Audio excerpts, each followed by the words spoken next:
Lekşemizi tamamlaştırımız hürmetli vatandaşım. Jungo Hindistan çevrasida sürkülüş. Merkez Televiziya stansiya Tibet'te ötküzülgen ameliy manvarını gösterdi. Mavzulu haber 7. ayının 15. günü Doğu Torbiyeti ilan kılındı. Haber bundak başlandı. Jungo Hindistan çevrasida ok doğru hediye koyuklaştı. Jungo harbiy taraf Çinxay Tibet igizligida ötküzülgen növbetki harbiy manvarını görüş arkalık Hindistan'a kuch görüşüşünü maksat kıldı.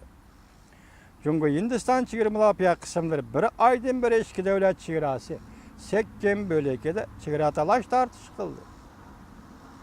Beijing Hindistan çegara kısımları çegaradan ötüp Jungo tarafından Doklan rayonunda taş yol yaşı toskıllık kıldı dep ayıpladı. Yeni Dehli taraf bolsa Jungo çegara kısımları çegarada ötüp Hindistan'ın karvul xanınlarını bozup taşladı dep ayıpladı. İki taraf talaş tartış kılış bir-biriga asla yol koymadı. Jungo Merkez Halk Televiziyası stansiyası harbiy işler kanalında 14. günü haber kılıp mundaq görsat.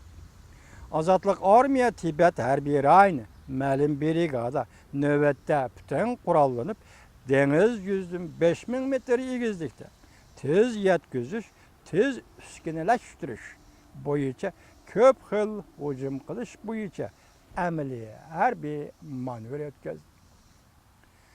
Manevr katnaşkan kısımda düşman taraf bazıları hücum kılışını güçlük istikamlağa, güçlük ot öçüş ve kaytarma zər berişini, zemberek ot gücü bilen düşman ot gücünü besip düşüşünü, teximi eğer pilimotlarını işletişini ve menamiyet bilen zər berişini meşgul.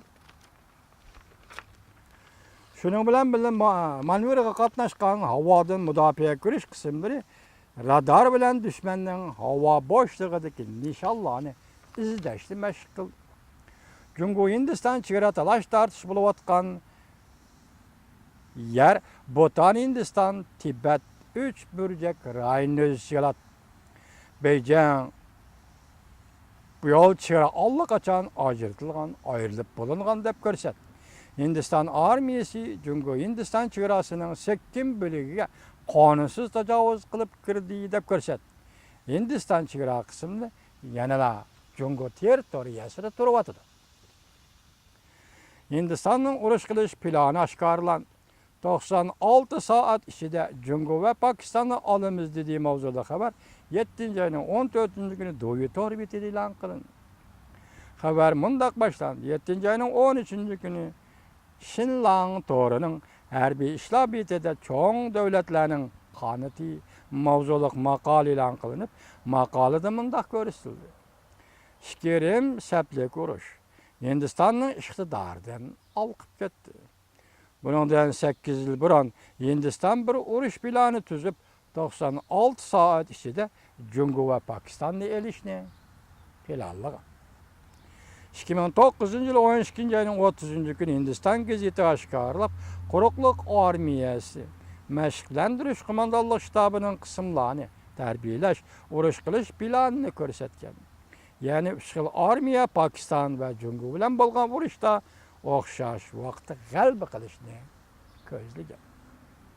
Makalda mundaq görüldü. 1962 yılı Jungo Hindistan toqunuşu 32 gün davamlaştı.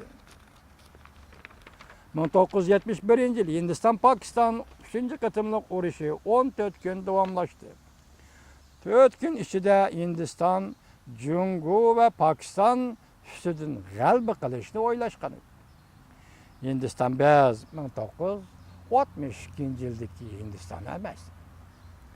Növbeti Jungo Hindistan çevrası iki taraf harbiyleri bir-biri bilen sörkülüş bilen toqunuş payda kılıp. Lekin iki tarafның amaldarları ve matbuatı o'rtasida urush allaqachon üstüde götürüp hatta yadro uruşu derdisi berip yetdi. Talaş tartış hatta yadro uruşu derdisi berip götürüldü.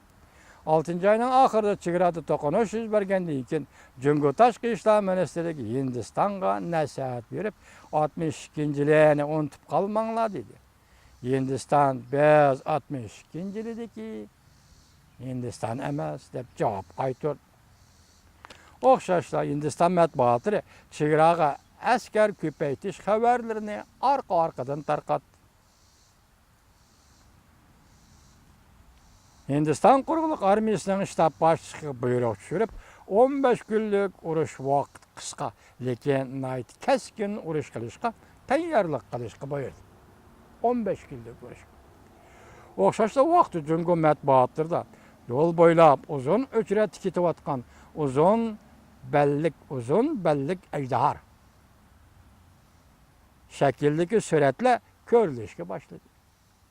Shundaqli Jungo matbuotlari Kompartiyaning yaqindan beri g'arbiy janub yo'llarida harbiy mashq qilayotganligini ko'p turib ko'rsatishga boshladi.